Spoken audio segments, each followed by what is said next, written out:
A longtime CNN contributor gets caught praising Hitler as Greg Gutfeld dominates the ratings. In this video, we're going to take a look at the embarrassing revelations of a longtime and prolific contributor to CNN, how those revelations point to precisely why CNN is collapsing right before our very eyes, and why Fox's Greg Gutfeld is absolutely dominating the competition. You're not going to want to miss this. Greetings, everyone. Dr. Steve here with you. Great to be with you as always.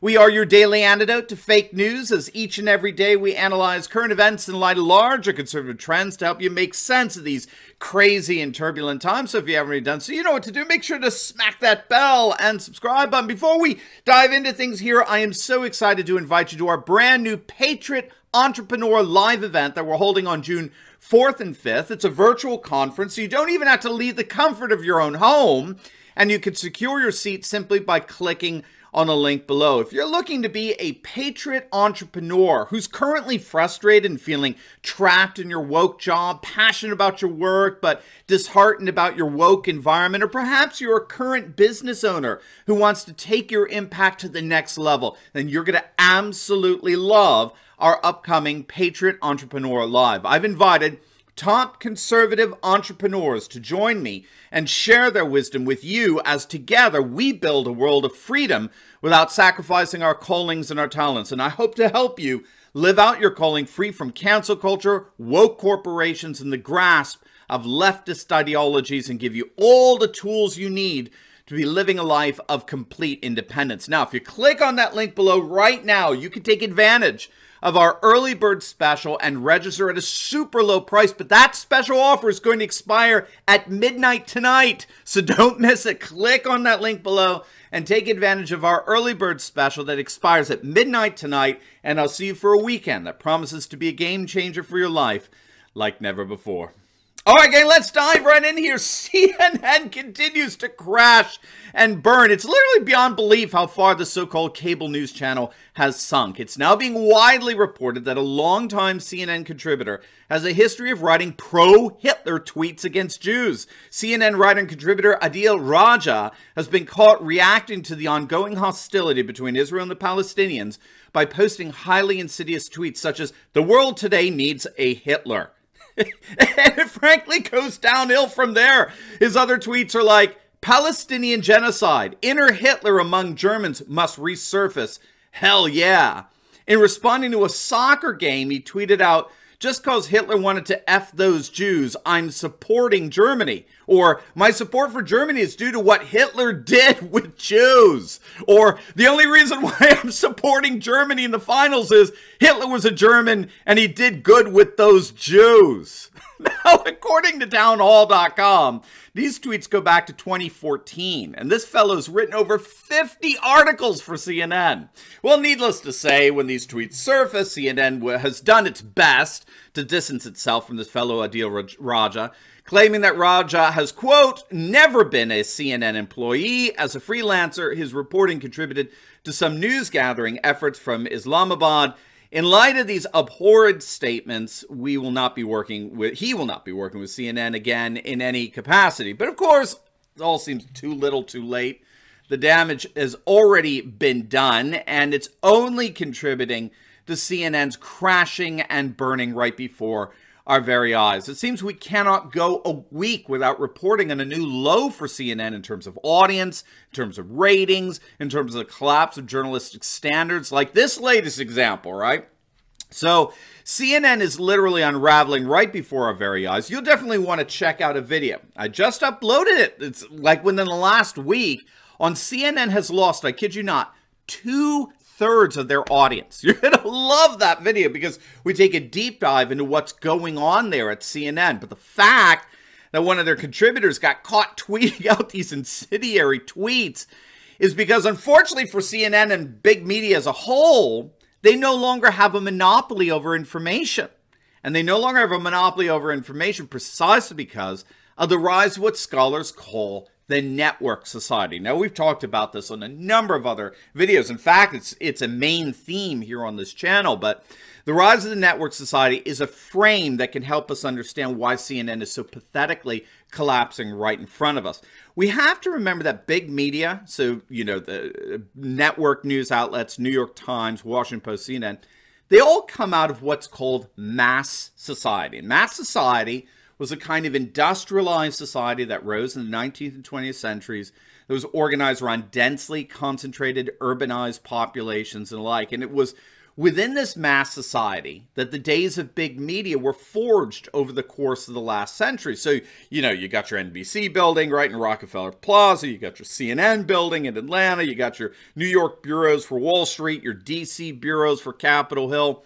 What scholars have noticed is that mass society is waning and it's being quickly replaced by something called the network society. And the network society is where modern technology now provides new ways of connecting with one another that transcends our proximity to one another. So in other words, with the rise of the internet, we no longer have to be organized around densely concentrated urbanized environments, right? Like remote working today. And the key here is that this is causing a massive disruption in the news media. For example, you'll notice that virtually 100% of the initial video documentation of any significant event of late is not coming from news cameras and it's not coming from satellite trucks. Where's it coming from? On the ground, in real life video, capturing any significant event comes from eyewitnesses who were present at that event, recording it on their smartphones, right? Welcome to the network society. It's a new social order that's decentralized and disestablished, and it's one that the legacy big media simply cannot compete with anymore. And this is why we're no longer dependent on 3 centralized news networks or our local papers or even the cable outlets like CNN or MSNBC anymore for information. We can consume information conceivably in infinite amount of ways, which in turn is challenging the big media monopoly of control over the acquisition and distribution of information that for years went unchallenged. When all is said and done, the network society has robbed big media of its monopoly over information, and that is undoing CNN and big media as a whole. Without that monopolization over information, there is little justification for these big media outlets to command our attention. And to make matters even worse, anyone with a computer can do a little snooping and find out anything they want about CNN contributors, such as what they like to post on Twitter. So CNN is crashing and burning simply because they no longer have a monopoly over information. And not only do they they don't have reasons for people to watch them, but increasingly they're being scrutinized by all of us participants in the network society who are discovering that this cable news outlet has a whole lot of issues, most particularly with its journalistic standards. Now, this is not to say that there can no longer be any cable news successes in a network society. It just means that you're going to have to raise your standards to a whole new level if you want to continue to compete in a world where quite literally anyone can be a journalist now. And a case in point in terms of just that kind of success is Fox News' Greg Gutfeld. Gutfeld has been absolutely stomping the competition. He's more than doubled Don Lemon's audience on CNN, and Gutfeld is even the single most watched late night program in terms of total viewership, bringing in just shy of 3 million viewers. His show is topping all broadcast and cable comedy programs, including CBS, NBC, and ABC's late night programs. Pretty astonishing stuff, but the reason for it is not hard to discern. One of the things we have to understand that's changed since, say, the early 90s when Johnny Carson signed off, God rest his soul, is that now we have thousands of channels to choose from, right? So you could bring the internet into this, and then you literally have countless channels and venues to watch. In the days of Carson, it was only the big networks, ABC, CBS, NBC. We were just seeing the rise of cable and internet and the like. And so what happened is that audiences have become increasingly segmented. They're increasingly divided up in accordance with their age, with their gender, with their location, and as part of all this, their political sentiments. And for globalist corporations in New York and LA, that translates into far left-wing liberal sentiments because globalism and cosmopolitanism are inherently left-wing. So programs like the late-night TV shows of Colbert and Kimmel, as well as CNN and MSNBC, they've all gone through a process known as partisanization, okay? Meaning that they deliberately seek to appeal to an audience comprised of a particular political sentiment, which in their case is an overwhelmingly left-wing sentiment. And that partisanization has become the new business model for late-night television and cable news outlets. And so this partisanization has opened the opportunity for a conservative late-night option to appeal to an audience demographic with comparable conservative sentiments. And that is where Greg Gutfeld of Fox News comes in. Gutfeld's Saturday night show in particular is attracting an audience size that these left-wing liberals would only dream to have. While Gutfeld is pulling in 3 million viewers, Colbert is barely getting 2 million viewers, down dramatically from where CBS's late night show used to be several years back. This year's opening season saw a viewer decline of Colbert of 30%, and Kimmel's faring even worse. His viewership is down 16% from where it was last year, barely getting 1 million viewers. Gutfeld literally has 3 times the audience as Kimmel.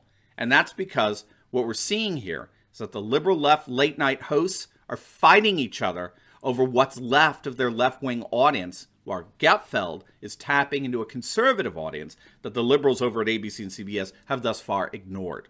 So he's demonstrating now for all to see that the conservative audience is just as formidable, if not even more so, than any numbers constituting a left-wing audience. And when all is said and done, this is all part of the reconfiguration of television and media around the burgeoning network society that's robbing our left-wing globalist elite of their monopoly over information. And so with the success of Greg Gutfeld, we could expect even more conservative news, even more conservative late-night shows in the very near future. Now, before you go, you'll definitely want to check out my latest video. I just uploaded it. It's actually on how the former Prime Minister of Britain, Tony Blair, is warning his fellow liberals that the woke left faces extinction. All the center left collapses in Europe. And we take a look at an article just published the other day warning liberals that the left is on the verge of collapse. We're going to take a look at a number of studies that show precisely that and why Blair's proposed solution isn't going to cut it. The left is indeed doomed to the ash heap of history. You're not going to want to miss this. So make sure to click on the link, and I will see you over there. God bless.